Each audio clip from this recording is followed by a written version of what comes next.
What's going on? Welcome back to another episode of Topic of Discussion. I am your host, Miles Berry. Without further introduction, let's get right into it. So today I want to talk about addictions and temptations, right? If we take away the addictions, we're going to limit the temptations, right? If we take away the addictions, we're going to limit the temptations.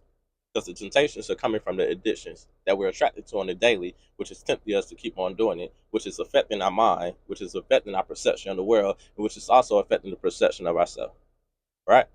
So today I just want to talk about a couple steps that we can do um, to eliminate this, and it's not something that can be one and done. It's going to take some time, but it also takes consistency, and you got to want to do this.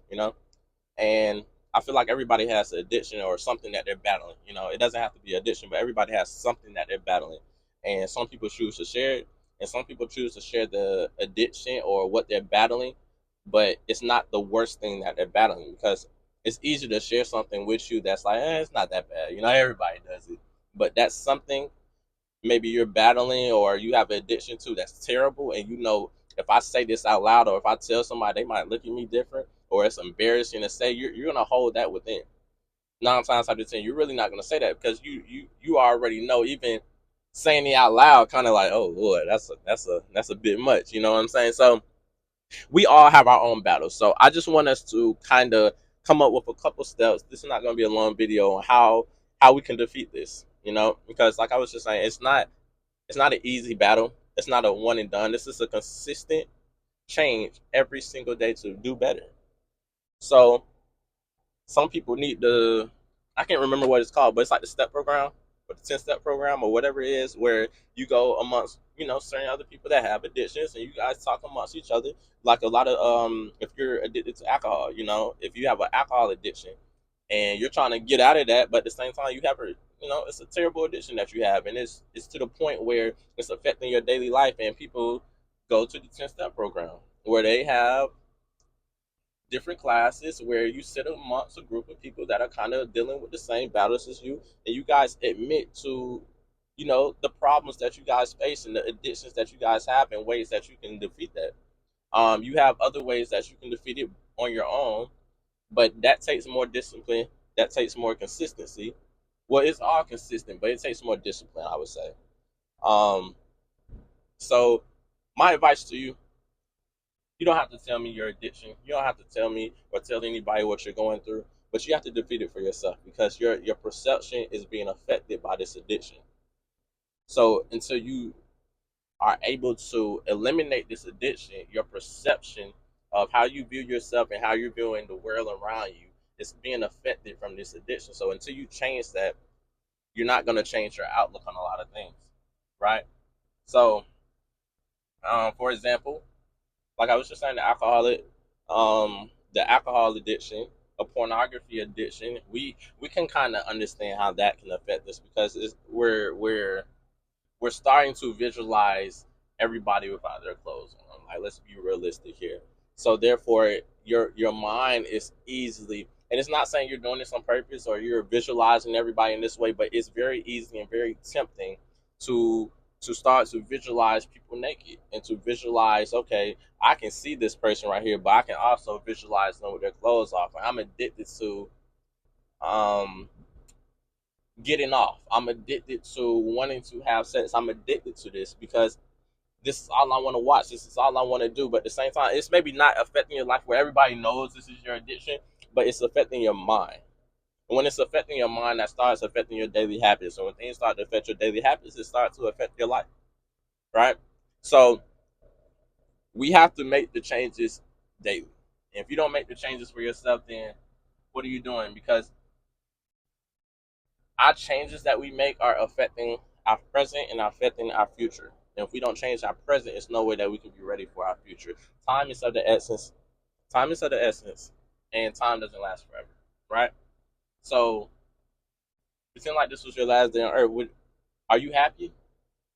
Would would this be the best day of your life? Would you be okay dying in this exact space that you're in? Because people like to look at situations and say, "Oh, I'm not where I want to be in my life," and this and that, but you can make the best of moments and you can make the best of the situation that you're in. And you may not be where you want to be, but you're at a great spot. It's not because you're where you want to be, but it's because I'm happy with where I'm at right now. I know I can be doing better and I'm working towards that, but that doesn't mean I'm not happy with where I'm at right now. I'm not settling, but I'm happy because I'm working towards being better. I've been able to develop relationships the way that I want to now. I changed my outlook. I started eating better. I created a healthier diet. I started viewing myself better. And I like the way that I view myself now. I like the way I approach situations. I like the relationship that I've been growing with God. I like how I'm walking on my path with Him. I like everything right now. I'm still not where I want to be, but I'm happy and pleased with where I'm at. And that's a big difference. So as we go through these addictions, we're not changing these addictions because oh it's so bad or people are gonna look at us like this. No, we're changing it for the betterment of ourselves. Right? And if you feel like, oh, I'm addicted to this, but it's not affecting your life, do you. I'm not here to tell you you gotta do this or this is gonna happen. Do you by all means. But I'm saying if it's affecting your life and when these things start to affect your perception and the relationships that you're building and people around and you're able to see this and you're conscious of these negativity or this negative moments in your life, then you need to change. You know what I'm saying? People don't have to tap you on your shoulder and say, hey, you need to change, or hey, look at what you're doing. You know what you're doing. You can see it for yourself. And when you start to see things for yourself, okay, let me make a change. Because it's not always going to be someone there to tap you on your shoulder and say, hey, look, it's time to make a change. Hey, you're going down the wrong road. Hey, you know what I'm saying? You're at a certain age now where it falls on you. So if you're doing wrong, you have to live with those consequences. If you're doing this and you put yourself in this predicament, you got to live with those consequences. If if you're an alcoholic and you choose to drink and drive and get in an accident and kill someone, you got to live with those consequences. So sometimes we got to change our habits because again, everything doesn't just affect us; it can affect the people around us, and it can affect people that we don't even know. Like the example that I just said, drinking and driving. You're driving home, and you kill a stranger that you don't know, but you just took away a mother from her whole family. She had 3 kids at home. Now 3 kids got to grow up without a mother, or 3 kids have to grow up without a father, or 3 kids got to grow up with two parents gone because they were on a date and they were coming home, driving back home to their kids, and you decide to drink and drive, and you crash your car into them and kill them. So we got to watch the situations that we're putting ourselves in and the habits that we're doing the daily because sometimes it's bigger than us. We live in this world, but we don't live in this world alone. We go through things, but we're not the only one going through things. We're having rough times in our life, but we're not the only ones having rough times in our life.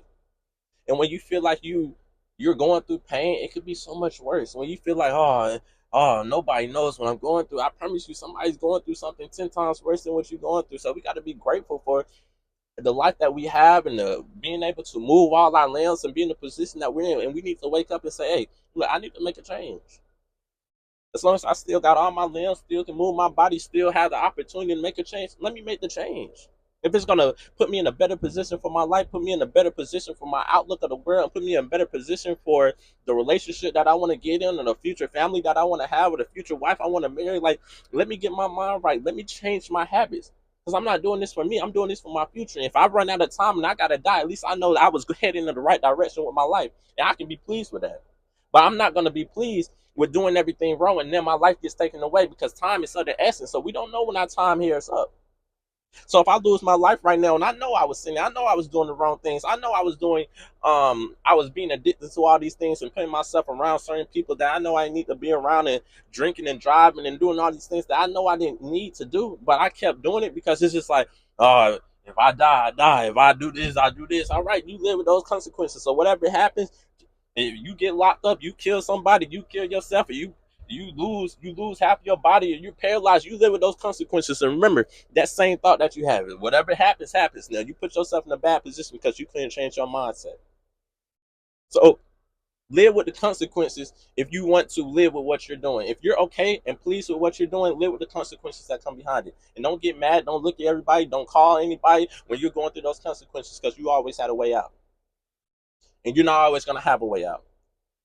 You see, that's the thing. People always think, all right, I'm just gonna keep doing this. I'm just gonna keep doing this. I'm a change later. All right, when I get to this point, I'm gonna try to change. You're not always that way out. It's not always gonna be there. And you keep thinking that way out, it's always there, and I can always just veer to my right and find my way out. that veer to the right is not going to be there forever. And you're going to veer to the right and crash into a ditch. You're going to crash into a ditch thinking you had a way out. Because you can destroy your life to the point where you destroy that way out. That's why I'm saying when people think time is forever and we got all the time in the world, like, no, we don't. So change your life now for the betterment of your life and the betterment of your future and the betterment of family if you don't already have a family. And if you do, change it. Stop thinking we have forever. Time is of the essence. Change your life today. Topic of discussion, Miles Berry. We out.